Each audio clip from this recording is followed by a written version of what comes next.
اللہ اللہ اللہ اللہ۔ ایک صاحب نے یہ سوال کیا ہے کہ کیا سید کو زکوٰۃ کی رقم دے سکتے ہیں؟ زکوٰۃ کی رقم سے اس کی مدد کی جا سکتی ہے جبکہ وہ بہت ہی زیادہ ضرورت مند بھی ہے اور مانگ بھی رہا ہے۔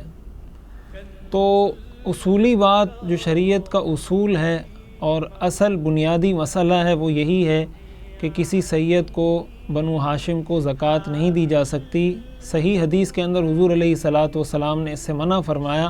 آپ نے فرمایا انما ہی اوساخ الناس کہ لا تحل لمحمد ولا لآل محمد، کہ یہ زکوٰۃ کی رقم، زکوٰۃ کا پیسہ نہ تو محمد صلی اللہ علیہ وسلم کے لیے حلال ہے، نہ آل محمد یعنی بنو ہاشم کے لیے بھی حلال نہیں ہے۔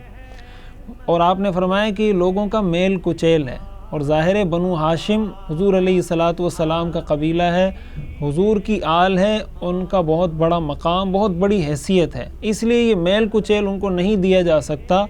ان کو اگر آپ دیکھتے ہیں معاشرے میں، یہ معاشرے کے افراد کی ذمہ داری ہے کہ اگر آپ اپنے معاشرے میں دیکھتے ہیں کہ کوئی مستحق ہے اور وہ سید ہے تو اس کی آپ زکوٰۃ ہی سے کیوں مدد کرتے ہیں؟ آپ اس کو ہدیہ پیش کریں۔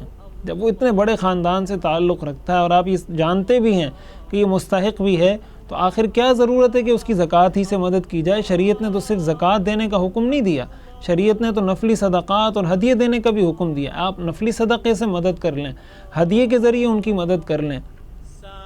تو جس طرح غیر سید کسی سید کو زکوٰۃ نہیں دے سکتا، اسی طرح کوئی سید بھی دوسرے سید کو زکوٰۃ نہیں دے سکتا، غیر سید ہی کو زکوٰۃ دی جائے گی۔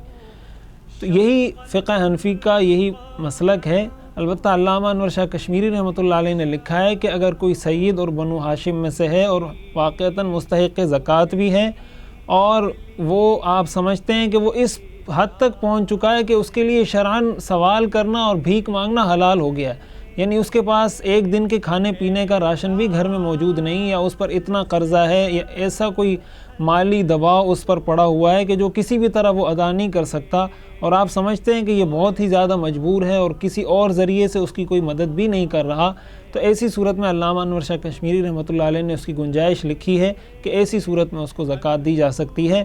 بہرحال اصولی طور پر کوشش یہی کرنی چاہیے کہ ان کو ہدیہ پیش کیا جائے یا نفلی صدقات کے ذریعے ان کے ساتھ تعاون کیا جائے۔ اللہ اللہ اللہ اللہ